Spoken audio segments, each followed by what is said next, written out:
Hello students, তোমরা যারা গৌড়বঙ্গ ইউনিভার্সিটির আন্ডারে প্রথম সেমিস্টারে ছাত্রছাত্রী আছো এবং তোমাদের আজকে ইএনভিএস সাবজেক্টের পরীক্ষা ছিল, তোমাদের ইএনভিএস অর্থাৎ ভিএসসি পেপারের নির্ভুল সমাধান আমি তুলে ধরব।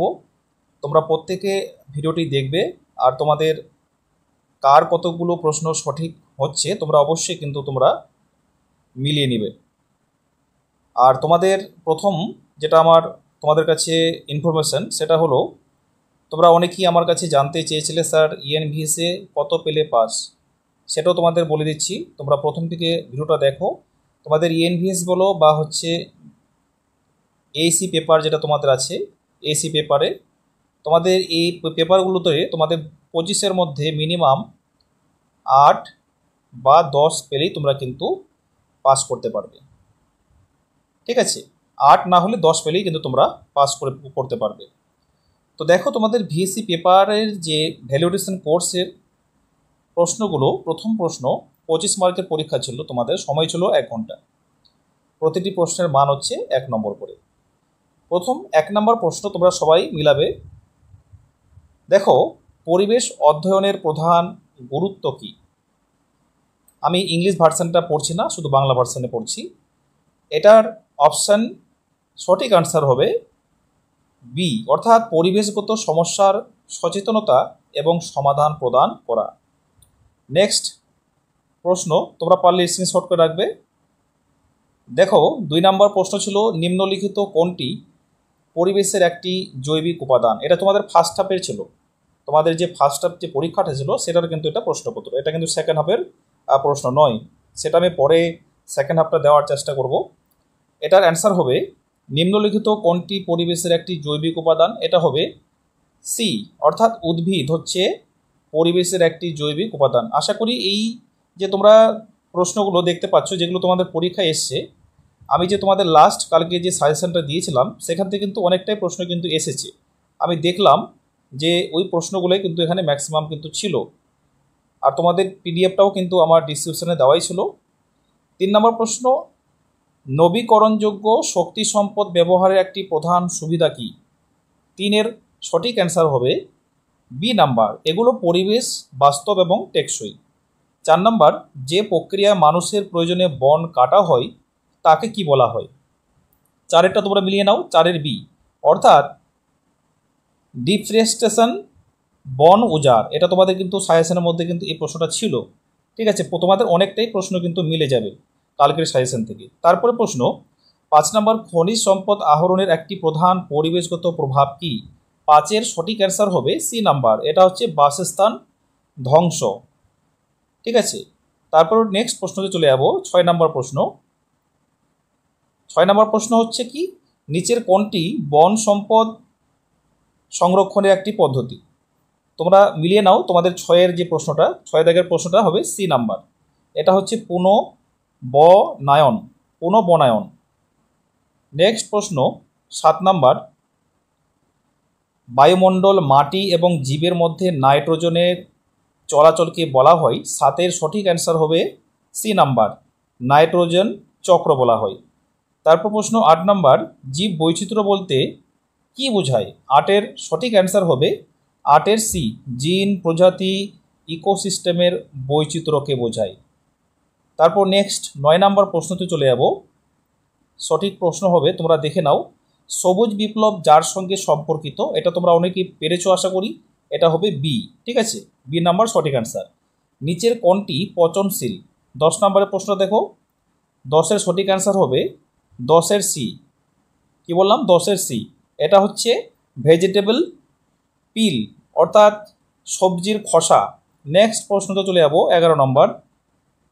এটার প্রশ্নটা হচ্ছে, ক্যাডমিয়াম দূষণ যে রোগের সঙ্গে সম্পর্কিত? এটার সঠিক অ্যান্সার হবে, তোমরা মিলিয়ে নাও, প্রথমেরটা ইটাই। তারপর প্রশ্ন 12 নম্বর প্রশ্ন তোমরা চলে যাব, তোমরা দেখে নাও, সাইলেন্ট ভ্যালি যে রাজ্যে অবস্থিত?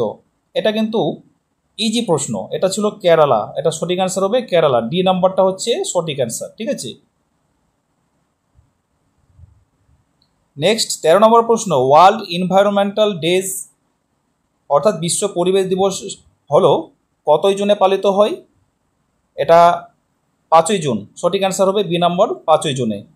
তারপর নিচের কোন রোগটি স্যান্ড ফ্লাই দ্বারা হয়? 14 নম্বরের সঠিক অ্যান্সার হবে, তোমরা মিলিয়ে নাও সি নাম্বারটা, এটা হবে কালা জ্বর। ঠিক আছে, কালা জ্বর হবে সঠিক অ্যান্সার। তার প্রশ্নতে চলে যাব, নেক্সট প্রশ্নতে। নেক্সট 15 নম্বর প্রশ্ন, মানুষের জনসংখ্যার বৈজ্ঞানিক অধ্যয়নকে বলা হয় কি বলা হয়? ডেমোগ্রাফি। সি নাম্বার সঠিক অ্যান্সার। 16 নম্বর, টেকসই বন ব্যবস্থার সম্ভাব্য উপযোগিতা কি? 16টা তোমরা মিলিয়ে নাও।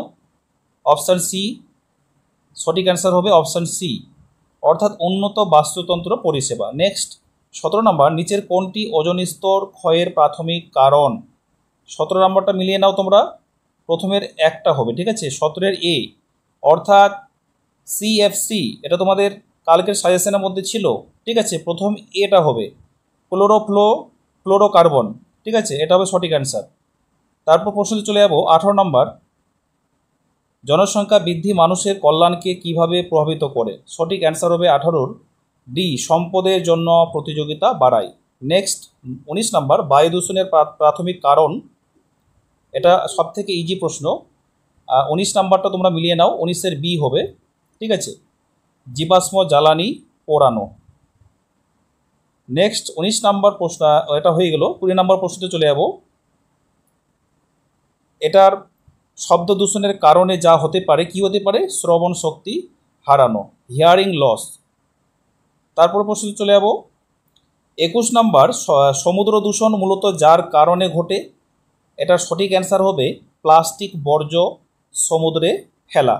তারপর প্রশ্ন 22 নম্বর, ভারতের কোন পরিবেশ আন্দোলনটি উত্তরাখণ্ডের বন রক্ষার জন্য শুরু হয়েছিল? ইকো আন্দোলন। নেক্সট প্রশ্ন 23 নম্বর, একটি স্থানীয় প্রজাতি, এটার উত্তর হবে একটি স্থানীয় প্রজাতি, এটার সঠিক অ্যান্সার হবে, তোমরা মিলিয়ে নাও, বি নাম্বার, একটি নির্দিষ্ট অঞ্চলে সীমাবদ্ধ থাকে। তারপরে প্রশ্নতে চলে যাব 24 নাম্বার, ভারতের জীববৈচিত্র্য হটস্পটের সংখ্যা হলো 4টি, বি নাম্বার সঠিক অ্যান্সার। এটা তোমাদের সাজেশনের মধ্যে কিন্তু এটাও দেওয়া ছিল। ম্যাক্সিমাম প্রশ্ন কিন্তু সাজেশন থেকেই কিন্তু করা হয়েছে, আশা করি তোমরা অনেকে উপকৃত হয়েছ। তারপর প্রশ্ন, নিচের কোনটি সূর্যালোকের সাহায্যে সংশ্লেষিত হয়?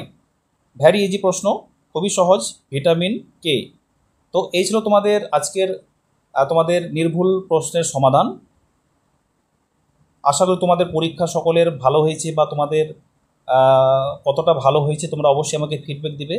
আর তোমাদের আরেকটা বিষয় শেয়ার করার আছে, সেটা হলো তোমরা যারা অনলাইন ক্লাসে, কোচিং ক্লাসে অ্যাডমিশন নিতে ইচ্ছুক আছো, তাহলে এই 7001782002 এই নম্বরে যোগাযোগ করে তোমরা ক্লাসে অ্যাডমিশনটা নিয়ে নিতে পারো। এখানে সপ্তাহে 2 দিন অনলাইন ক্লাস হয়, অর্থাৎ তোমাদের যাদের মেজর কোর্স আছে, রাষ্ট্রবিজ্ঞান এমডিসি পেপার রয়েছে, বা তোমাদের সোশিয়োলজি এমডিসি রয়েছে, বা হচ্ছে তোমাদের মাইনর এডুকেশন, কারো হিস্ট্রি রয়েছে, বা হচ্ছে কারো রাষ্ট্রবিজ্ঞান রয়েছে, বা কারো জিওগ্রাফি রয়েছে, তোমরা অবশ্যই আমার সঙ্গে যোগাযোগ করে, এই নম্বরে যোগাযোগ করে তোমরা ক্লাসে অ্যাডমিশনটা নিতে পারো। থ্যাংকস ফর ওয়াচিং, দেখা হবে এর পরের ক্লাস।